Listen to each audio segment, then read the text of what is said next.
آپ اپنی زندگی کے اوپر غور و فکر کیجئے۔ آپ جب اپنی زندگی کا جائزہ لیں گے، اپنی زندگی کے روز و شب کا جائزہ لیں گے، آپ اپنے جسم کا جائزہ لیں گے، تو آپ کو معلوم ہوگا کہ قدم قدم پر اللہ تعالیٰ کے احسانات اور انعامات ہمارے ساتھ میں موجود ہیں۔ چنانچہ آپ اپنے جسم کا جائزہ لیجئے۔ جسم میں انسان کی آنکھ آتی ہے، کتنے اللہ کے بندے ایسے ہیں کہ جن کے پاس آنکھ موجود ہے لیکن وہ قوت بینائی سے محروم ہے، وہ قوت بصیرت سے محروم ہے، وہ دیکھ نہیں سکتے ہیں۔ اللہ نے اپنے فضل و کرم سے ہمیں دیکھنے کی طاقت عطا فرمائی ہے، یہ اللہ کا احسان نہیں تو اور کیا ہے۔ ہمارے پاس میں کان موجود ہیں، کتنے اللہ کے بندے ایسے ہیں کہ جن کے پاس میں کان موجود ہیں لیکن وہ بہرے ہیں، وہ سن نہیں سکتے ہیں۔ ہمیں اللہ نے سننے کی طاقت عطا فرمائی ہے، یہ اللہ کا احسان نہیں تو اور کیا ہے۔ کتنے لوگ ایسے ہیں کہ ان کے منہ کے اندر زبان ہے لیکن وہ زبان سے بول نہیں سکتے ہیں، وہ گونگے ہیں، لیکن اللہ نے ہمیں زبان بھی عطا فرمائی اور اس زبان میں بولنے کی طاقت بھی اللہ نے عطا فرمائی۔ اگر یہ اللہ کا احسان نہیں تو اور کیا ہے۔ اسی طریقے سے ہاتھ ہے، اسی طریقے سے پاؤں ہے، تو آپ اپنے جسم پر غور و فکر کریں۔ اسی طریقے سے عقل اللہ تعالیٰ نے عطا فرمائی ہے۔ کتنے نوجوان اور کتنے لوگ ایسے ہیں کہ جو آپ سے صحت میں بھی عمدہ ہے، جو خوبصورتی میں بھی آپ سے عمدہ ہے، جو جسم اور طاقت اور استقامت کے اعتبار سے، قد و قامت کے اعتبار سے بھی آپ سے عمدہ ہے، آپ سے زیادہ خوبصورت ہے، لیکن ان کا دماغ کام نہیں کرتا ہے، ان کی عقل کام نہیں کرتی ہے۔ اللہ تعالیٰ نے ہمیں سوچنے اور سمجھنے کی صلاحیت عطا فرمائی، ہمیں عقل کی نعمت اللہ نے عطا فرمائی، ہمیں قوت کی نعمت اللہ تعالیٰ نے عطا فرمائی کہ جس عقل کی نعمت کی بدولت ہم چیزوں کو سمجھتے ہیں، چیزوں کو پرکھتے ہیں، لوگوں کو سمجھتے ہیں، لوگوں کو پرکھتے ہیں، اپنے نفع اور نقصان کی چیزوں کو سمجھتے ہیں، اپنے اچھے اور برے کو سمجھتے ہیں، اپنے دوست اور دشمن کو پہچانتے ہیں، اپنے نقصان دینے والی چیزوں سے بچتے ہیں، اپنی نفع دینے والی چیزوں کو حاصل کرتے ہیں اور اللہ کو راضی کرنے والے اعمال کرتے ہیں، رشتہ داروں کے ساتھ حسن سلوک کرتے ہیں اور خیر خواہی کا معاملہ کرتے ہیں، حسن اخلاق کا معاملہ کرتے ہیں۔ یہ سارا کا سارا کس وجہ سے ہے؟ اس وجہ سے کہ اللہ نے عقل ہمیں عطا فرمائی ہے۔ اگر یہ عقل نہ ہو تو پھر ہم اپنے گھر والوں کے سامنے ایسی حرکت کریں کہ ہمیں اپنے گھر والے اپنے گھر میں رکھنے کے لیے تیار نہ ہو، بلکہ وہ زنجیر سے باندھ کر کے پاگل خانے میں لے کر کے چلے جائیں اور پاگل خانے والوں کے حوالے کر دے۔ اللہ نے کتنی بڑی نعمت ہمیں عطا فرمائی کہ عقل ہمیں دی، جس کی وجہ سے ہم صحیح طریقے سے زندگی گزار رہے ہیں۔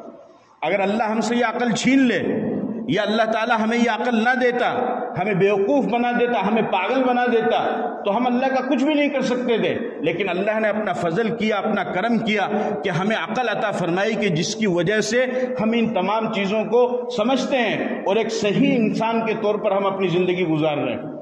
اسی طریقے سے سانس اللہ تعالیٰ نے عطا فرمایا۔ سانس اللہ کی کتنی بڑی نعمت ہے، آپ اس کا اندازہ نہیں لگا سکتے ہیں۔ سانس اللہ کی بہت بڑی نعمت ہے، بلکہ میں تو یہ کہتا ہوں کہ اس دنیا میں انسان کے رہنے کی وجہ ہی صرف سانس ہے۔ اگر سانس نہ ہو تو انسان اس دنیا میں رہے نہیں۔ چنانچہ ایک اللہ والے سے سوال کیا گیا کہ اس دنیا اور اس دنیا میں کتنا فاصلہ ہے؟ انہوں نے فرمایا کہ صرف ایک سانس کا فاصلہ ہے کہ اگر سانس چل رہی ہے تو انسان اس دنیا میں ہے اور اگر سانس رک گئی تو انسان اس دنیا میں چلا جائے۔ تو سانس اللہ کی کتنی بڑی نعمت ہے، اور یہ سانس کی نعمت اللہ نے ہمیں عطا فرمائی، اور صرف عطا نہیں فرمائی بلکہ یہ سانس والی نعمت دے کر کے اس سانس کو وقت پر لانا، اس سانس کو وقت پر باہر نکالنا اور اس سانس کو وقت پر اندر لے جانا، یہ بھی اللہ نے اپنے ذمے لے لیا۔ اگر خدا نہ خواستہ تھوڑی دیر کے لیے آپ سوچئے کہ اللہ سانس ہمیں دے دیتا اور سانس دینے کے بعد اللہ ہمیں یہ کہتا کہ دیکھو میں نے تمہیں سانس کی نعمت دے دی ہے، اب تم اس سانس کو خود ہی سنبھالو، خود ہی اس کی دیکھ بھال کرو، تو انسان کے تو اتنے کام ہیں کہ وہ انسان اس سانس کی دیکھ بھال کر ہی نہیں سکتا ہے۔ اس وجہ سے کہ سانس کوئی ایک سال میں یا ایک مہینے میں یا ایک ہفتے میں یا ایک گھنٹے میں لینے کا کام نہیں ہے، یہ تو سیکنڈ کا کام ہے، یہ تو سیکنڈ کا کام ہے، اس کو تو سیکنڈ میں لینا ہے۔ لیکن اللہ نے اور اگر انسان کے ذمے یہ کام لگ جاتا تو انسان تو اس کو کر ہی نہیں پاتا، اس لیے کہ انسان جب تجارت میں لگ گیا تو وہ سانس کا کہاں دھیان دے گا، جب وہ نماز میں لگ گیا تو وہ سانس کا کہاں خیال رکھے گا، جب وہ کھانے میں مشغول ہو گیا سانس کی کہاں فکر کرے گا، وہ سو گیا سانس کی کہاں فکر کرے گا۔ اس لیے کہ ایک وقت میں انسان ایک ہی کام کر سکتا ہے، دو کام نہیں کر سکتا ہے۔ لیکن اگر اللہ پاک یہ کہہ دیتے کہ سانس میں نے تمہیں دے دیا ہے، اب اس سانس کی حفاظت بھی تم کرو، اپنی زندگی بھی تم گزارو، تو انسان تو تھوڑی دیر کے لیے بھی زندہ نہیں رہ سکتا تھا اور زندگی گزارنا اس کے لیے مشکل ہو جاتا۔ لیکن اللہ نے اتنا بڑا فضل اور کرم کیا کہ سانس بھی دیا اور فرمایا کہ میرے بندو تم دنیا میں جا کر کے اپنی ضروریات کے کام کرتے رہو، یہ سانس میں نے تجھے دیا ہے، اس سانس کو وقت پر لانا، اس سانس کو وقت پر باہر نکالنا، اس سانس کو وقت پر اندر داخل کرنا، یہ بھی میری ذمہ داری ہے۔ چنانچہ اب انسان اپنے کام میں لگا ہوا ہے اور سانس اپنے وقت پر آ رہا ہے اور جا رہا ہے، یہ اللہ کے حکم سے ہو رہا ہے۔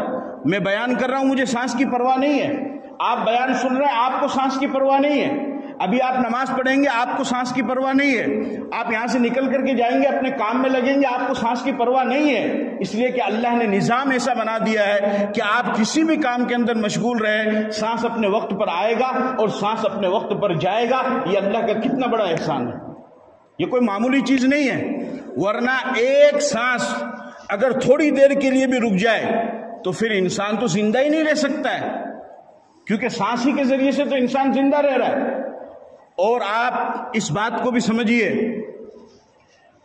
کہ ہم یہ سمجھتے ہیں کہ شاید یہ زندگی گزارنے کے لیے، صرف زندگی گزارنے کے لیے نہیں ہے، زندگی گزارنے کا ذریعہ تو بے شک سانس ضرور ہے، لیکن اس کے علاوہ بھی اس میں ایک چیز اور ہے، اور وہ یہ ہے کہ انسان سانس اندر لیتا ہے اور پھر سانس باہر نکالتا ہے، اور ہر سیکنڈ انسان یہ کام کرتا ہے۔ جب انسان سانس اندر لیتا ہے تو باہر کی جو خوشبودار ہوا ہوتی ہے، اس خوشبودار ہوا کو اللہ پاک اس سانس کے ذریعے سے انسان کے جسم میں پہنچاتے ہیں، جس کی وجہ سے اس کے جسم میں اثرات پہنچتے ہیں اور اس کا جسم تر و تازہ ہوتا ہے، اس وجہ سے کہ تازہ ہوا اس نے اپنے جسم میں لی ہے۔ اور سانس جب انسان اپنے جسم کے اندر ایک مرتبہ لیتا ہے تو گویا کہ اس کو ایک سیکنڈ زیادہ جینے کی طاقت اللہ نے اس کو دے دی ہے۔ ورنہ اگر یہ سانس جب باہر نکلا اور باہر ہی رہ جاتا، واپس اندر نہ جاتا، تو آپ بتاؤ انسان زندہ رہتا یا پھر کیا ہوتا؟ وہ تو ختم ہو جاتا۔ تو اللہ جب سانس انسان اندر لیتا ہے، اس کے ذریعے سے باہر کی ہوا اس کے جسم میں جاتی ہے، اور جب انسان اپنا سانس باہر نکالتا ہے تو اندر کی جو بیماریاں ہیں وہ بیماریاں اس سانس کے ذریعے سے باہر نکلتی ہے۔ اور ہر نعمت پر اللہ کا ایک مرتبہ شکر ادا کرنا واجب ہے۔ تو سانس کا آنا یہ اللہ کی ایک نعمت، اور سانس کا نکلنا یہ اللہ کی دوسری نعمت، اور ہر نعمت پر کم از کم ایک مرتبہ شکر ادا کرنا واجب ہے۔ اور علماء کرام فرماتے ہیں، حکیم فرماتے ہیں کہ ایک دن میں انسان تقریباً 24,000 مرتبہ سانس لیتا ہے، تو صرف ایک دن میں 24,000 مرتبہ اللہ کی نعمت تو ہمارے ساتھ میں موجود ہے۔ اور اگر انسان رننگ کرے، دوڑے، یا جم میں نوجوان جاتے ہیں وہاں پر جا کر کے وہ رننگ کرے، یا کوئی اور بھاگنے والا کام کرے، تو اس کی سانس اور بھی زیادہ تیز ہو جاتی ہے۔ اس طریقے سے اگر جوڑا جائے تو تقریباً ایک دن میں 30,000 یا 40 سے 50,000 مرتبہ انسان سانس صرف 24 گھنٹے میں لیتا ہے۔ تو صرف ایک دن میں اللہ کی 50,000 نعمتیں، ورنہ 30,000 نعمتیں، ورنہ 24,000 نعمتیں ہمارے ساتھ میں موجود ہے۔ ہم اگر اللہ کا شکر ادا کرنا بیٹھیں تو صرف سانس کا شکر ادا نہیں کر سکتے، باقی نعمتیں تو بہت دور ہے۔ سمجھ میں آ رہی بات؟ یہ اللہ کی کتنی بڑی نعمت ہے، لیکن ہم اس کو سمجھتے نہیں ہیں، ہمیں معلوم نہیں ہے۔ ہم تو سمجھتے ہیں بس ٹھیک ہے اپنا کام چل رہا ہے، بھائی چل نہیں رہا ہے، اس پر غور و فکر کرو کہ اللہ نے کتنا بڑا احسان کیا ہے۔ اسی طریقے سے اللہ نے زندگی ہمیں عطا فرمائی ہے۔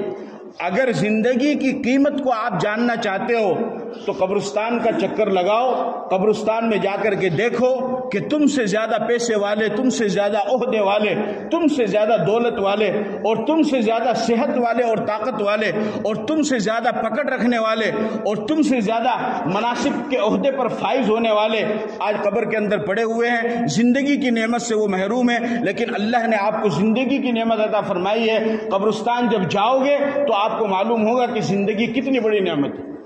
اگر آزادی کی قیمت کو جاننا چاہتے ہو تو کبھی قید خانے کا اور جیل خانے کا جا کر کے چکر لگاؤ کہ کتنے لوگ ایسے ہیں کہ جو آزادی کی نعمت سے محروم ہیں اور وہ جیل خانوں میں اور قید خانوں کے اندر پڑے ہوئے ہیں۔ اللہ نے آپ کو آزادی کی نعمت عطا فرمائی، اگر صحت کی نعمت کو جاننا چاہتے ہو تو کبھی ہاسپٹل کا چکر لگاؤ. کتنے نوجوان ایسے ہیں کہ جو بستروں کے اوپر پڑے ہوئے ہیں اور بیڈ کے اوپر پڑے ہوئے ہیں اور وہ اپنی طاقت سے ہل بھی نہیں سکتے, ڈل بھی نہیں سکتے, اور وہ بستروں کے اوپر پڑے ہوئے ان کا علاج چل رہا ہے. لیکن اللہ نے آپ کو صحت دی, طاقت دی, جب چاہو جس طریقے سے چاہو چلو پھرو گھومو, جو حرکت کرنا چاہو آپ حرکت کر سکتے ہو. تو یہ صحت اللہ کی کتنی بڑی نعمت. تو جب انسان غور و فکر کرے گا تو اسے معلوم ہوگا کہ اللہ تعالیٰ نے قدم قدم پر اسے نعمتیں عطا فرمائی ہے, قدم قدم پر. اس لیے ناشکری نہ کرو. ناشکری کرنے والا انسان اللہ کو بالکل بھی پسند نہیں ہے. ہر حال میں اللہ کا شکر ادا کرو, ہر حال میں اللہ کا شکر ادا کرو.